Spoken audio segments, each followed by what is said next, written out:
So on here, what I've done is I've got a site, and the bit I just spoke about then, which is the worksheet with all the bits and pieces. I haven't got one of those to show you. That was just something that came to mind then. It just seems, it's so easy to do a site. But they seem to love the idea of sending worksheets out. Even now, schools aren't really supposed to be sending paper backwards and forwards, but they're still doing it. But anyway, so back to the story. What I'm going to show you today is some updates that have come through. You may well know them, you may well be using them, but so excuse me if you are, and if you have any input, please shout out as well. Firstly, obviously they've updated the themes. Now the themes used to be, you never used the themes. They were all these themes they put on originally were almost like, we better put some themes on, there's something, and you never use them, or very rarely use them. But of course now you've got your new theme updater, so you can create your own themes. And when you log into sites the first time, it'll actually come up with a message. Do you want to go through the message that will come up now that I'll show you before it takes you through. If you've been in, you can go and create your theme anyway, simply by going to your three buttons on here with your insert page and your themes. Click on your theme, and this is the one that's appeared new. If you click onto there, it will ask you for your name of your site, and this is, I'm going to do one called phishing. The logos and everything will be nothing to do with the title. I'm not going to spend ages looking for logos and waste your time doing that, but we'll show you some ideas. So straight away you can add your logo. You can see my little badger up there. Why a badger? Who knows? You can upload, or you can obviously select one and go and search through one as well, however you want to do it. So with this one, we're going to upload a badger or a rabbit this time. We'll put a rabbit in there. And then your banner as well. Obviously with your banner, if you've played with sites, you'll know that you can get a lovely picture. If you can see this little one at the side here, this is an office safety one, and you can see all the people sat nicely at the office. But then what happens is, as soon as you come to put it on your banner at the top, it chops everything off, so just be wary of that when you're doing it. But you can put a banner on as well, so on that one, we'll upload a banner, sitting properly diagram. I think it might be that one, we'll have a look and see in a second. Might be a random one that doesn't even fit. Oh no, that's just one with little one. Let's find a little banner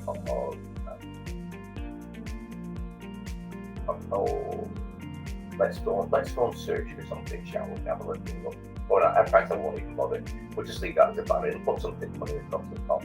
But obviously you find your picture before, and what I will say with this is plan what you're going to do beforehand. Don't do what I do.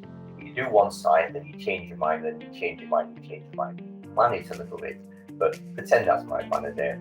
So once you put your banner and your little logo on, click on to next, and there you can select your theme colours. So obviously you can pick a quick theme if you like it. They always seem a bit funny, these colours. I'm sure that somebody's worked out that they match, but they always seem a bit strange. You can customise the colours as well. You can change them around however you want to suit what you want. You want to click on the next, and then you can change your heading into whatever text you want, and you can change it later as well. You can change the body text as well, and then it will go and create your theme. So there we are, but we have a nice theme with an office chair at the top, pretend it looks pretty, and a little rabbit there as well, so you can change your themes around. And what it will do is once you do your pages from there, if I create a new page, just as usual, we'll carry everything across that you want to carry across. Other thing about it, don't forget, as you're going through, you don't have to keep it in that format. Maybe you want a page which is a section page, for example. You can make it, this will look really weird on this one. You can make it the full cover as well, so it's the whole page. So you can alter it that way around. So that's the first bit. Now then, if I go back to this, if I haven't lost everything by doing that, and publish for a second.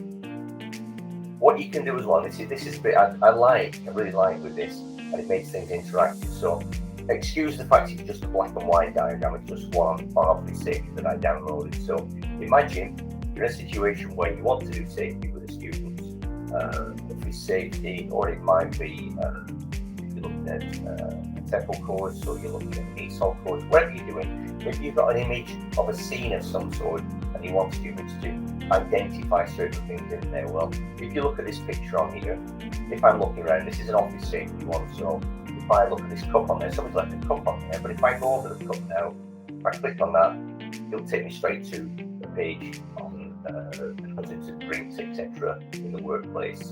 And you can hyperlink these to anything you want. One guy carrying stuff in there, click on that, there you are, a link to manual handling. One down here, there's some spills on the top here.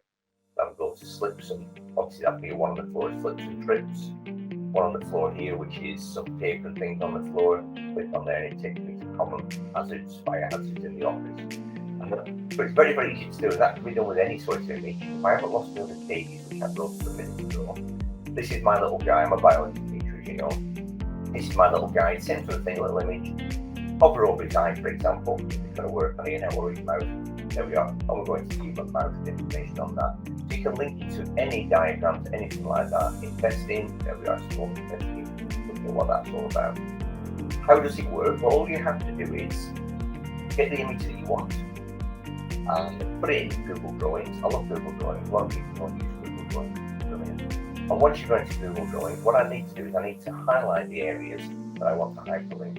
I did one on this, on the girl sitting down as well. That links to one on the back, on seats and chairs and sitting positions. But all you do is to hyperlink. If I wanted to hyperlink this guy who's obviously straining there to see the screen, all I have to do is pick up a shape, put it over the guy. Obviously it turns that colour to begin with, but then I can make it transparent. Once it's transparent, all I need to do then is I just randomly want to pick another website like this one again. All I need to do then is just click on that and hyperlink. Put it in. And when I'm ready to put it into my site, what I do is I just go to the share, and from there, make sure you share with anybody with you. Just copy the link, and then back into the site, where it means I've gone over here somewhere, and I've put this one here.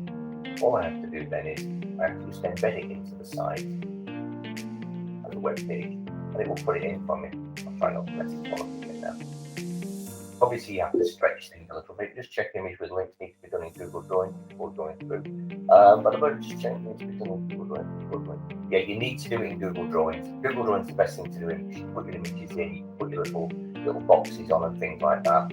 But then once you do it, all you do is don't publish or anything like that. If you publish, you know you can publish in, I don't know if you do know, but you go into File, you can publish to the web, but that just gives you the image. It loses all the hyperlinks. So you literally share the document.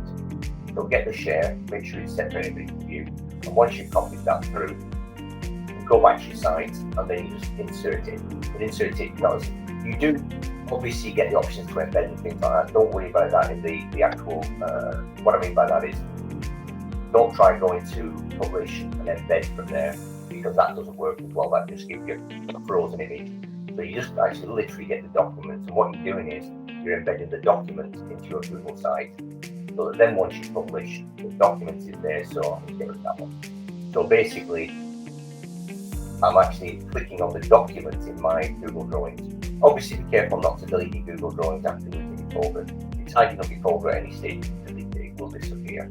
It's really handy because the different types of learners, that was obviously a biology one, and for my students that's brilliant because you can click on and look over different bits, and obviously I can link to my pages in my Google site because they come with links to those pages. Other things down here, this is just a little school classroom job. This was one I showed for primary school. A little bit on the aquarium, click on that, so we've got a bit on coral reefs. But it is again just an image I've gone in, put the little boxes on, so it shows through like this, and it does make it really interactive.